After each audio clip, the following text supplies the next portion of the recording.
Good afternoon. My name is Emmanuel Cleaver. I represent Missouri's 5th Congressional District in the United States House of Representatives. The Faith Leaders Roundtable is an annual event of the Congressional Black Caucus Foundation. And so it is convening religious leaders to discuss the most pressing issues in our faith community and associated actions. Now, this Faith Leaders Roundtable was started about 16 years ago, shortly after I was elected.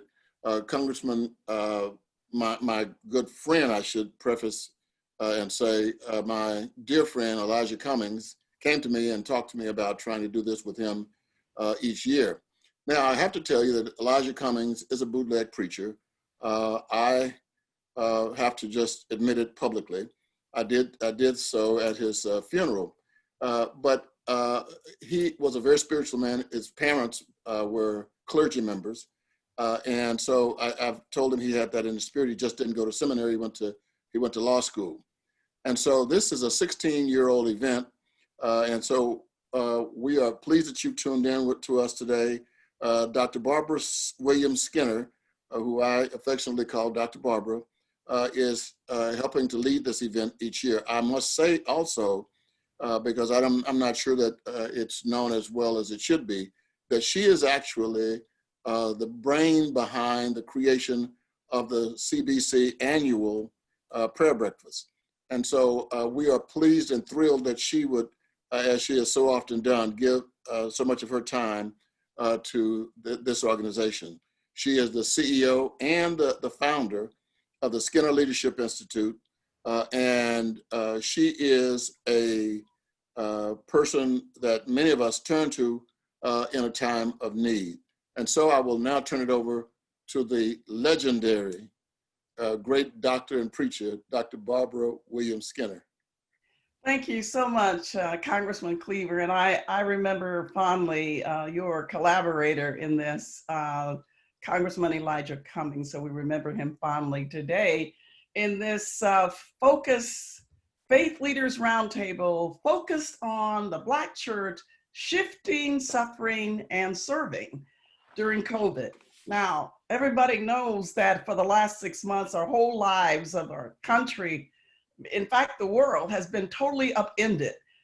Life as we know it has changed. Church as we know it has changed. The concept of in the four walls has completely changed. Some churches have done very well and have really exceeded their memberships because they're online and they've been online. Other churches have starts and fits to even get into this virtual world. So today we have three of the absolute best. They happen to be my good friends. They happen to be also pastors who have their eye on our people, on justice, and on the issues that affect us today. So we couldn't have a better panel than we have today. Let me just start with a word of prayer, as we always do on this Faith Leaders Roundtable. Our Father and our God, we just thank you so much for being with us, oh God, with 185,000 of your children having died, families still grieving, and over 6 million suffering this pandemic, this plague, God. Oh, we need a word from you. We need to hear from you. We need your presence, God, more than ever. Our nation is rocked with a double pandemic of the racial injustice and the health pandemic, which has not yet been solved. And now our church, we still look to the church, God. It is our sacred space, and we can call on a pastor. Even pastors now, God, have been called on. They too need your help. So we pray for them in this time. So be with us as we unpack the issue of the church that has been, it's shifting, its focus, it's shifting in ways that it has served. It has suffered in some ways in this loss of contact, but God, it is still serving. So we want to just unpack how that's been taking place and how can we call on you even the more, God, to sustain us through this pandemic as only you can. We praise you and we give you the glory in Jesus' mighty name. Amen, amen, amen.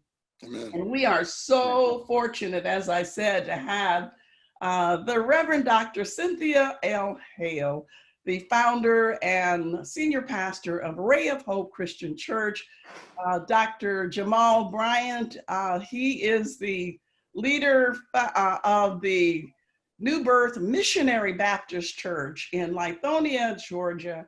And my friend, the Bishop Staccato Powell, who is a bishop with the AME Zion Church.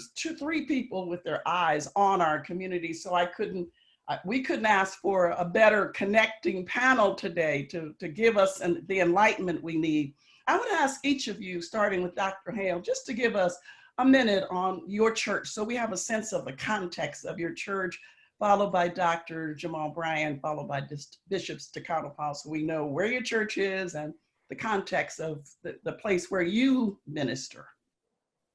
Thank you, Congressman Emmanuel Cleaver and Dr. Barbara Williams Skinner, for this opportunity to share with my distinguished colleagues. Ray of Hope Christian Church is a church of the Disciples of Christ denomination that was founded 34 years ago by me. 34 years ago, I left my comfortable job with the federal prison system to come start a church in South DeKalb County.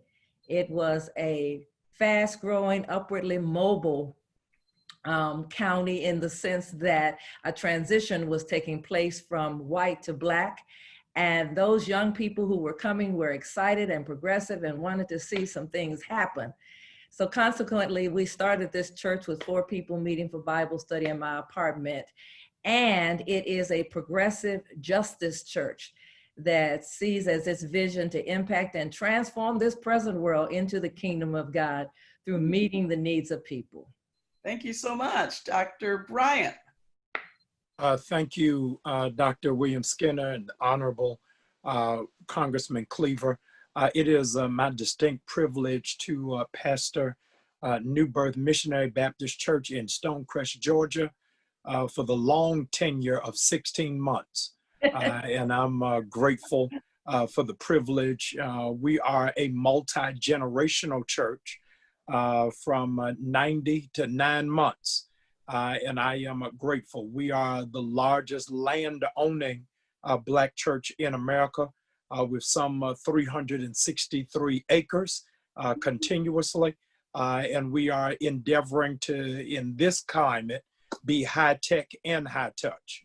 And so we are blessed to minister to 100,000 online on Sundays, but to be able to feed 8,000 families every week on Saturdays. So I'm grateful to use technology and in-person services. Thank you so much. Bishop Powell. Yes, I'm Staccato Powell, the 102nd bishop in the line of succession in the historic African Methodist Episcopal Zion Church. Our denomination is over 200 years old. We have, we boast of 1.4 million people. We are on each of the 7 continents except Antarctica. We're not there. It's a little cold for people of color to be in Antarctica, so we don't venture there. I have the privilege of having served as the presiding bishop of the Western Episcopal District, comprising the states of Arizona, Alaska, Colorado, Oregon, Washington, and California, a large swath of land.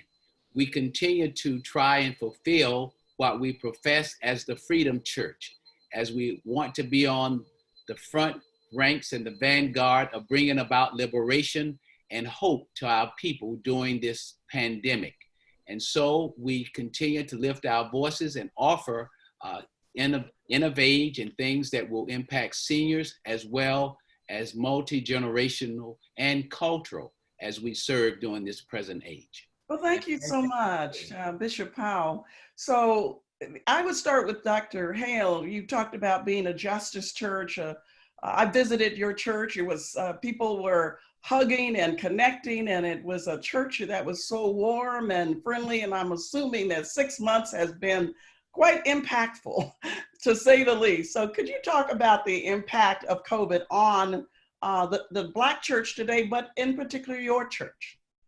Well, it has been a challenging time, to say the least. Every Sunday, I preach to an empty sanctuary.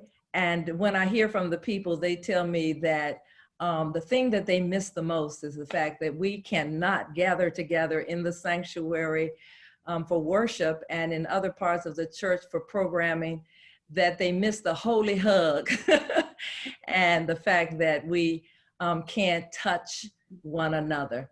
And so that has been challenging for us, but it's also been invigorating in many ways for the church, because we can often get comfortable. And so what it has done is it has kicked us outdoors and helped us to see in tremendous ways. I would say it's been a blessing and a curse, but the curse has been minimal in my estimation. The blessing is we are being the church that God has called us to be in the county, the state, the nation, and the world in ways that we have not before. It's difficult when you cannot be there for a person sitting by their bedside when they're in the hospital. Funerals have to be limited to 10 people in a room or beside a grave. But being able to reach out to people, as Dr. Bryan said, becoming high touch in different ways, to be creative in your approach to ministry, and to be even more intentional about reaching out. For example, as soon as we received the stay-in-place order, we immediately reached out to all of our seniors over 60 years of age, contacted them, made sure that they were able to get online, and where they have not been able to, then we have provided devices for them too. Or if they didn't want the devices, we provided CDs or DVDs. And then providing opportunities for young people to meet on Zoom, a children's church. So we are doing everything we can to be as personal as we can and to keep the feeling of the sweet fellowship that we once shared, and we hope to share again soon. So you're part of the Christian Church Disciples of Christ denomination. So while you're a mega church, what have you heard from smaller church leaders who were not streaming online and perhaps were not ready for virtual church? What has that impacted? Well, in March, as soon as we shut down, the next week our regional minister called us together, and then the general minister. So we were able to meet together online to talk together. And so you're right, many small churches were struggling. They did not have the streaming capacity or a capability to project their services. And so they had to learn. And one of the wonderful things about it is it gave those of us who do have that capability the opportunity to share with our colleagues and to teach them some new things. And also there are some of our larger churches that help financially to support those churches to get them up and running. For example, my church, my home church in Roanoke, Virginia, where my mama goes to church, has about 500 or less members, but they were able to get to the place where they could put the pastor's sermon on YouTube. So, and then he sent out a link. Now that's progress. They're also doing worship in the parking lot, you know, and oh, that's so wonderful, because my mother calls me and tells me, I went to church today in the parking lot. But what I'm saying is we have been able to work together as colleagues to support one another. We help each other because that's what it's all, being a Christian is all about. Pastor Bryan, you talked about reaching 100,000 and serving thousands in food and the like and those needs. How is that happening during COVID, where people can't be together and how are you doing that in ways that might help someone who's struggling and would like to learn? How are you doing? Yeah, so we are doing both food, we're calling it the King's Table, and COVID testing through social distancing. So what happens is people pull up to our Family Life Center and pop the trunk. Okay. There is no interaction. As well as we do a COVID testing of about 2,000 every other week. and the 100 Black medical health providers do so in people's cars. So nobody is going in the church. And so we have been very strategic. All of our volunteers have to be tested on Thursdays before they can serve on Saturday to make sure that we are not perpetuating a cycle. And so we're very, very intentional of making sure we do that. So what about the other services of the church, the counseling of couples and the marriage counseling and the elderly who are, a bedrock of the Black church? Yeah. How is that happening today? We have bought, I want to say 24 Zoom licenses. And what we've done is we've earmarked them for each ministry.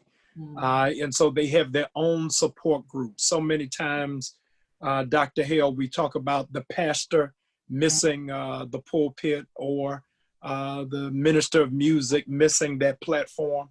Nobody, Bishop Powell, has given any thought to ushers now being out of their assignment for 6 months.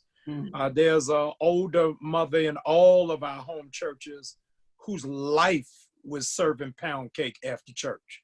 And that has now been obliterated. And there's no support group for that. And so what we're trying to do is understanding, my seminary professor was Dr. Samuel DeWitt Proctor. And he told me that the reason why fellowship is so important is so that we remember we're not the only fella on the ship. That there's somebody else that's going through. And so we're intentional in our teen groups, our youth department, that there's got to be something, Dr. Hale, for the college students who are not returning, who have adjusted to life on a dorm and now at 21 got to live with their parents again. That's trauma.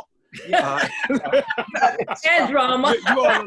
That's a different. It's trauma for the parents as well. Yeah, it is. But everybody. You think of people who you don't even think of, Congressman Cleaver, the people, because semester was abrupted in March, who happened to have been online and should have crossed 2 weeks later. And that is suspended ad infinitum. And so at this tick of the watch for us, we can laugh at it, but at 20, and you've been memorizing Invictus and running the 7-Eleven, that's a change of life. And so those are the kind of calls I'm trying to intercept.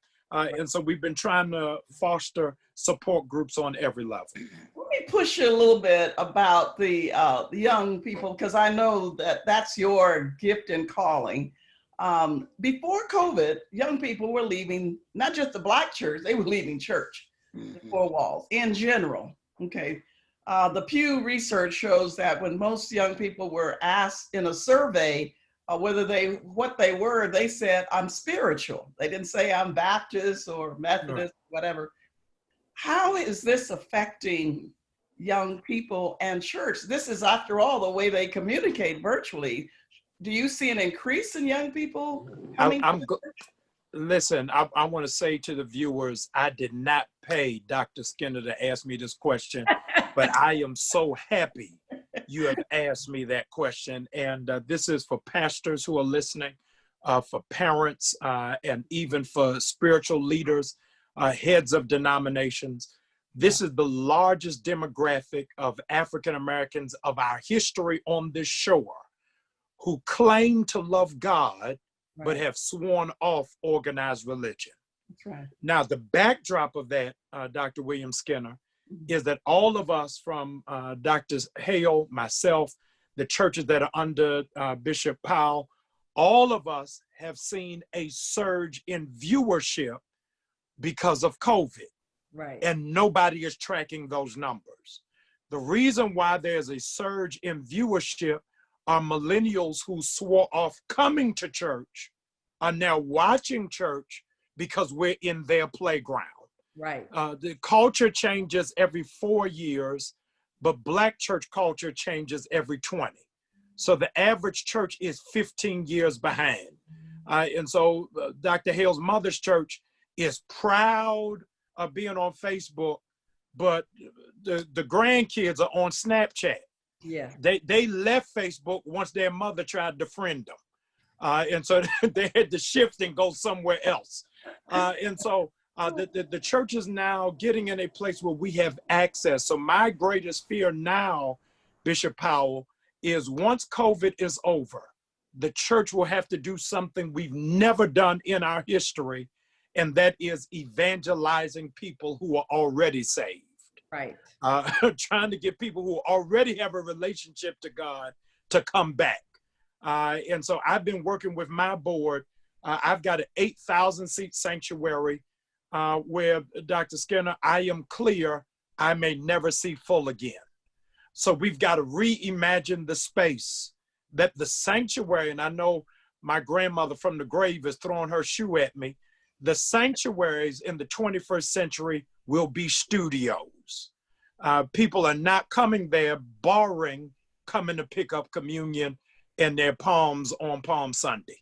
But outside of that, if it takes 30 days to create a habit, and we've been out of church for 180, our new normal is realer than what we think. Thank you so much. So let's talk, Bishop Powell. I just heard for the first time about the loss of the pound cake ministry. You know, that's severe. We talked about the loss of the, what do you call that healing hug, that touch, and so many other ways, the repast after the funeral, the gathering, and talking about those who departed and being together and connected. What has, Bishop Powell, do you think the mental health and psychological impact been from those changes? I think the statistics have already shown the impact that people's mental health has suffered as a result of COVID, period, whether it's in church or beyond. The former First Lady, Michelle Obama, mentioned the fact that she was suffering from low-grade depression, which I think gave many people permission to admit the struggle. Some people are going through and can't really pinpoint what's happening. And it is because we have been forced now to operate differently. But I want to say, and Dr. Bryant has indicated this already, it's just because we're behind already. You know, the gun has sounded, Congressman Cleaver, the race has started, and most of us are still in the locker room trying to put on our running shoes. So when we get to the starting gate, it's already behind for us. And so we have to now begin to reimagine what ministry looks like. And not just reimagine what ministry looks like, but repurpose our churches. I almost purchased 34 acres in Sacramento to put a huge campus. I thank God for knowing the end before the beginning and saving me. Because the truth of the matter is, as Dr. Bryant has indicated, he's now going to have to look at what he's going to do with that 300 plus acres, that 8,000 member seat sanctuary. It's got to become ministry in a different way. And the people that we are talking about really are not those of us who are on this panel.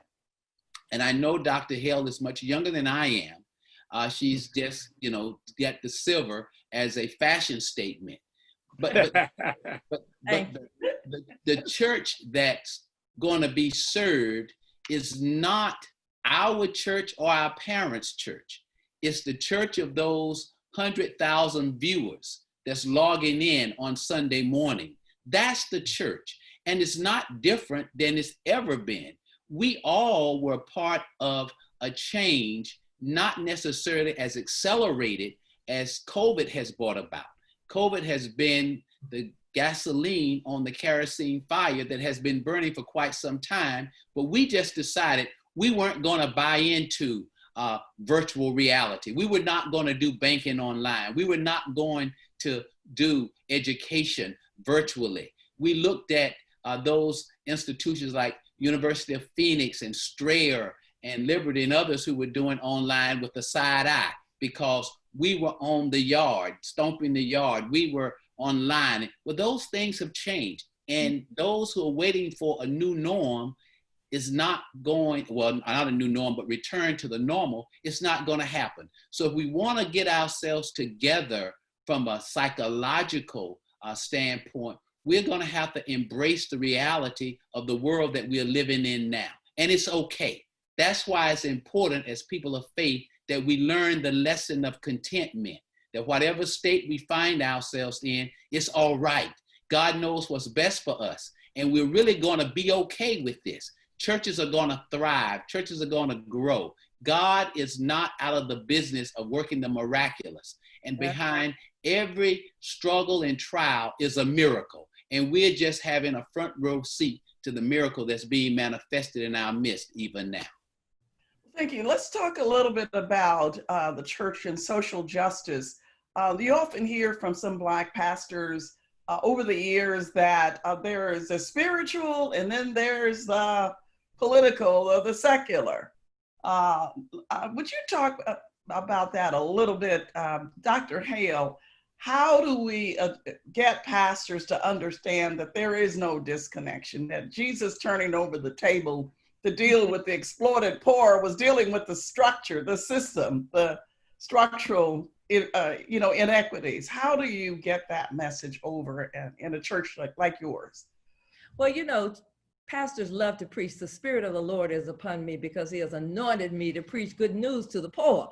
And so, and when we use the word poor, we want to talk about poor in spirit, but Jesus was also talking about those people who were poor, who were experiencing poverty like we see it today. And so we have to see both sides of the coin and be able to preach and teach both sides and to minister to both sides as well. We can't just tell people to be saved. We must feed them if they're hungry, clothe them if they do not have adequate clothing or housing, whatever the need is. God is calling us to address it. And when we talk about what does the Lord require of us, God requires us to be just and to do justice, which means that we have to have an active role in the world, in politics, speaking truth to power and speaking up for the powerless and empowering the powerless to be more powerful. In whatever ways, our churches are uniquely gifted to do that.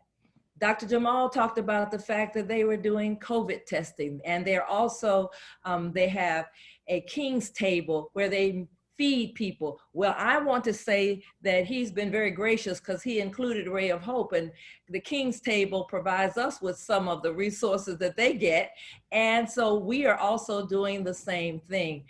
Whatever you are uniquely gifted to do, and Dr. Barbara, I want to say this because it's not just about large churches, it's small churches. It doesn't matter what size the church is. In my opinion, this COVID-19 and what's going on in our nation, what's happening to our churches has leveled the playing field. And we can be just as effective as a small church that's willing to look at their community and strategically figure out how best to meet those needs and do it. And so that's what's important for us today. I would also say that in terms of really responding to justice issues, right now, the key thing we need to do is to get every member of our church registered to vote. Yeah. And then get them either to the polls or to do a mail-in or absentee ballot, and make sure that every vote is counted and every vote counts. We have to believe that and know that. Preachers have to preach it, teach it, set up the organization to make it happen in their congregation and ensure that it happens. Bishop Bishop Powell, I want you to tie in on that as well. You have the leadership over quite a few churches in the regions. How are you bringing the secular and the spiritual together in people's mind that it is not disconnected so that we are truly, quote, the church as Jesus called us to be? I think the best intersection for us I would agree with Dr. Hale, we have to vote. But we also have to tell our people, economically, we have to be empowered. Yes. We can no longer run from the issue of money. We can't continue to extol the virtue of poverty. People can't really put their knee on your neck if you got money. They don't. Racism is fueled by the inequities of our economy. Right. The few want to continue to remain in power from a financial standpoint. No matter how accomplished we are as people, we still don't have the access that other cultures have to the dollar. Yeah. You can put your money in the bank, as churches often do, but it's an unwritten rule that banks don't lend money to churches. They just don't. And we can holler about it now. Every now and then, you may get a breakthrough that Dr. Bryant will walk in and they say, oh, there's Dr. Bryant. So we'll make an exception to the rule. But in the main, they don't do it. So I believe the number one thing that we have to do beyond electing people, and even with elections, elections are often bought, whether we like it or not. People can't run effective campaigns unless they have money fueling them. Dr. Cleaver can't get his message out in an effective way unless he has money. So what we have to do is, how do we now begin to put in place financial institutions that go beyond walking up to the teller, but even engaging in cryptocurrency and Bitcoins and other things. And so from my vantage point, we have an initiative that I talked about in February when I became president of the Board of Bishops that I've now passed on, but talked about economic empowerment and working on beginning a global bank. I would recommend a movie that came out in March 2020, starring Samuel L. Jackson, entitled The Banker. We have to get about the business of ending this cycle of generational poverty and beginning to empower our people in an economic standpoint, so that Jamal's daughters won't have to worry about making sure they marry somebody who's equal to their father and supporting them, but they can. Dr. Barbara, I'd like to say this because Bishop Powell is exactly right. I want to go back to a comment he said. He said, banks don't lend to churches. They lend to churches that have money. Absolutely. If you have diligently saved. Absolutely. And deposited within a bank, the banks will call you. You don't have to call them. Because it's making more money for them. Making more money. So you're exactly right. But we have to really become savvy about this thing. And I mean, it's simple.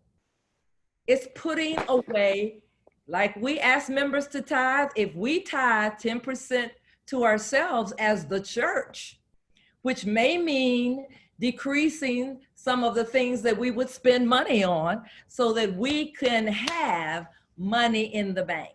Churches, like schools, need to have endowments. We need to have bank accounts that are not empty at the end of the week.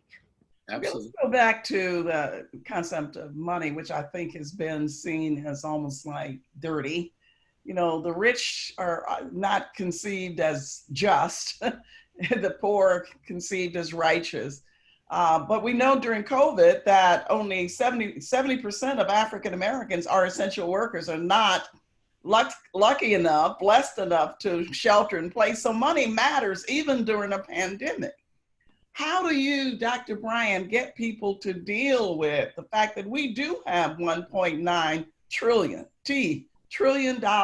collectively that comes through our hands as a people, more money than New Zealand as a nation? How do we get past the notion that somebody else's milk is whiter or their ice colder, that we're not doing business with one another in a way that keeps the money in our community, so that at times like these, COVID times, pandemic times, we are more secure? Former Representative Congressman Floyd Flake did an amazing job of establishing a model. of what it means for community engagement. I think that the Black church has blood dripping from her hands if we only talk about money when it's time for the tithe. It is not just the ask of the 10%, but how do we get the parishioners to multiply the 90%? Yes. And so this past Christmas in our gym, I turned it into a Black mall where people in our church and in our community who had businesses could set up from Thanksgiving to Christmas and use it as a mall. Black enterprise gives us the sobering data that 85% of Black businesses failed the first year. Not because they have inferior product, but because they have inferior support. And so we've got to find a way to push our businesses forward. I'll use as an example, if one of Pastor Hale's members publishes a book, the average book, according to Penguin, doesn't sell 125 copies. Pastor Hale, pre-COVID, was looking at 5,000 people a week. But that member has a garage full of boxes of those books that are unsold. We've got to find a way that we create our own ecosystem. The average Japanese or Asian dollar in America circulates 24 times before it leaves. The Caucasian community, 17 times. The Jewish community, 11 times. For Black people, it doesn't stay in our hands for 30 minutes before it is that we pass it out. But it can't just be lip service. Are we supporting Black businesses for our vendors? Who's doing our publishing? Right. Who's doing our trash removal? Who's doing our housekeeping? Who's doing the repair on the church bus? And so it's got to be accountable from the top all the way down. Dr. Bishop Powell, talk about the psychology of low self-love. I don't want to say self-esteem, self-regard, but there is something that keeps us. We sing songs of freedom in the church. We shout it and all, but Bishop Brian and I mean, Bishop, you are not a bishop. Dr. Brian. Yes, he is. He is. I am not. You're being prophetic. You're being prophetic. Okay, Bishop Powell, I still got AME in me. I am not a bishop. You're third generation bishop. Third generation. All right. Okay. My bad. If he's in trouble, I did it. No, third generation bishop. He knows. All right. So let's talk about the mindset of Black people. We have the money. People say we don't have the money and quote, they won't let us do it. You said earlier, no one has their knee on your neck, right? If you have money. The people whose votes are suppressed are not middle-class Black people who have lawyers and who know the mayor and who know the county precinct and election officials. They're people who are disenfranchised. How do we free our minds of the fact that God made us with such excellence and such beauty and awesomeness and creativity that we ought to love our Black selves and others who look like us so that we can do what Dr. Bryant just said, trade with one another? Well, there's a culture of self-hate, and an enemy has done this. It's not that we did it to ourselves, but when you've had centuries and generations, I spend quite a bit of time on the continent of Africa, so it's not just an African-American phenomena. It goes all the way back to the continent. On the continent now, Asians are doing more business and Russians are doing more business. We have been duped into thinking that anything that comes from the continent is inferior. You ask the average African-American, they don't want anything to do with the continent. They don't even know that Africa is a continent and not a country. So people often say, you're going to Africa. Yeah, but I'm going specifically to Ghana or to Kenya or to Uganda. So all of that's been a part of what we've experienced. And unfortunately, it's not going to come forth overnight. The things that Congressman Cleaver and the late Elijah Cummings had been doing for the Congressional Black Caucus and Dr. Hale and Dr. Bryant, we've got to keep at this. We've got to do this daily. We've got to put in place not just a Band-Aid. We can't just react to what's happening and Black Lives Matter when white folk kill us. Black Lives Matter when we kill ourselves. More people of color kill people of color than anybody else does. I mean, look at what goes on in Chicago. So we've got to rid ourselves, and we've got to start doing it consistently, strategically, and systemically, ridding ourselves of this self-hate. And the way we begin to do that is right where we are as people of faith. We've always been the first place to empower our people. And I would almost argue for looking at resegregation in a real way. We had more self-esteem when we saw people who looked like us in front of us teaching. We had more self-esteem when we had people in our community with businesses. I didn't know of a cleaners other than McNeil Cleaners for years because he was a Black cleaners that we did business with. So Dr. Brown, talk a little bit about mental health, which is a stigma in the Black community at a time when we really need the help the most. Rarely do I get invited to a conference of Black churches or Divine Nine on mental health. I get invited on police issues, everything else. And I dare say most of you do as well. How do we get over that stigma? Because here we are now, all of us have suffered some levels of disorientation, maybe even, as the First Lady said, some level of depression. How do we get to that? Spiritually, how do we get to that? I think in realizing that you can have Jesus and a therapist, and one does not negate the other. My sister, Dr. Tamar Bryant Davis, happens to be a clinical therapist, and she chastises me often in being accountable to say, Dr. Hale, you done brought these people to the altar, now what? What is the aftercare?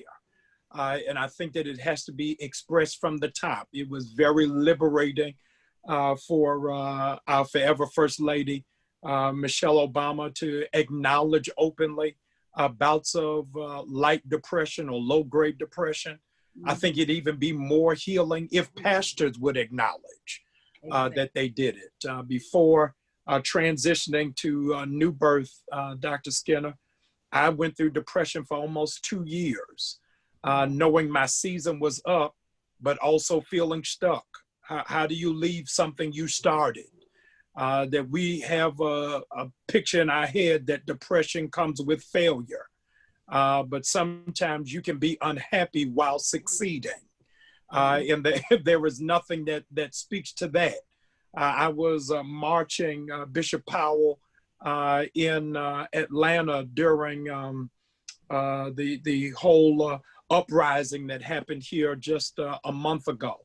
And while everybody was chanting George Floyd, I started chanting Freddie Gray because I was in post-traumatic stress, not realizing that what I was championing about in Baltimore, the residue had followed me to Atlanta. And so I think that all of us, just as we do checkups for our cars, that we make sure that the battery is working for our iPhones, that we've got to do the same thing for ourselves as servants. And I want to underscore that it's not what they have to do, but that we've got to point back to those of us who are leading to make sure that we have our engines checked. So you're saying counseling, check in on your well-being, it should be a natural thing. It shouldn't be something that we look down on. It doesn't mean you're weak because you need to see a, quote, counselor or a therapist. That's correct. As a pastor. Yes. That's also saying, I want to add to that. Excuse me, go ahead. I yield to you. I want to also add to that, that as preachers, we need to preach about the issues. Yeah. Right now, I'm preaching a series, Priorities in a Pandemic and Beyond for Prosperity, for thriving rather than just surviving. And one of the things, and the theme scripture is to love God, love yourself, and to love others. And so I'm stuck in the middle on loving yourself, being honest about the mental health, the emotional, the spiritual immaturity that many of us find ourselves in. What that looks like, which means that, like Dr. Bryan said, I've had to undress in public. I've had to share with people my own fears, my own anxieties, what I'm feeling right now as a single pastor who is under a stay-at-home order, Right.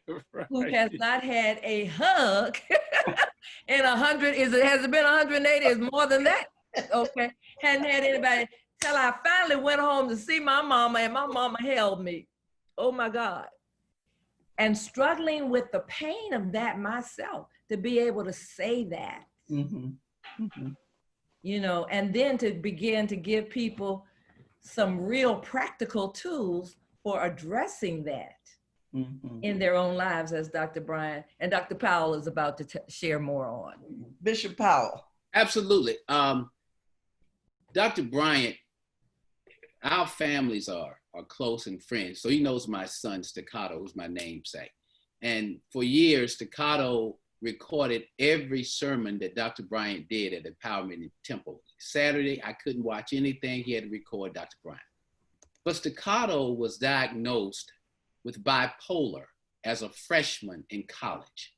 Wow. We just spent last weekend in Baltimore at Dr. Grady Dale's office, Dr. Bryant. Yes. Because mental health is just like the health of the kidney. The brain gets sick. And when the brain gets sick, we try to make that a stigma. But when the kidney gets sick, we go to the nephrologist. When the heart gets sick, we go to the cardiologist. And so it's not a death sentence to attend to your mental health. It's a way that we function, and we have to function. And it's got to be a family issue. Families don't throw people away with cancer.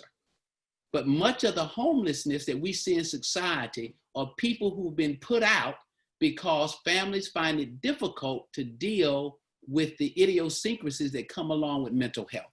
And as people of faith, we have to make sure we speak in such a way, Dr. Hale, that at the end of the day, the person is sitting at your feet clothed and in their right mind. Right. So we have about 6 minutes left, and we want 3 of those to be closing from our esteemed Congressman, Reverend Congressman Cleaver. Let me ask one question about the division in the church, because this is a time when COVID is unpacked and exposed a lot about where we really were. And I'm finding that younger pastors do not feel mentored or connected with older pastors, and they have their own, you know, they're doing their own thing, so to speak, at a time when we probably need to be closing ranks. Could you each speak to that, and how do we close ranks generationally? I know we may communicate differently, but we all are trying to advance the Lord Jesus Christ in this world to all people. So how are you seeing that and addressing that division, a generational division? Frankly, that has not been my experience because I am involved in several conferences and have a mentoring group that's intergenerational. And so I'm always reaching out to younger and older, colleagues. And I think one of the ways to do that, I think, and I know this is true of my other colleagues on this call, is to just be yourself, to be available to persons, and to make them so that if somebody is just coming out of seminary, I refer to them as my colleague. Even though I've been in ministry 45 years, I'm not as young as I look, Staccato. But they are my colleagues. And so if I talk to them and treat them as my colleagues, then they begin to feel that way and feel more comfortable with me and with all of us. But you do see this issue happening, even though you have mastered it. I'm saying it's not, you all are probably the last people to ask about it, but how do you see it beyond yourselves, like in the body of Christ? Do you see that this is an issue, the division between generations? Uh, Yeah. yeah, Dr. Bryant, how do you see that? It is really overwhelming and challenging at the same time. This is what I've called, with no disregard, a bipolar experience. You don't know whether you're in the body or out of it. But trying to navigate the space. That's why what it is that Congressman has allowed us to do in this space is so sacred, because it's allowing us to think out loud. Yeah. Of what it is that we're carrying, but able to unpack is a step in that. Alcoholics Anonymous have given us the secret sauce that the first step to recovery is admitting there's a problem.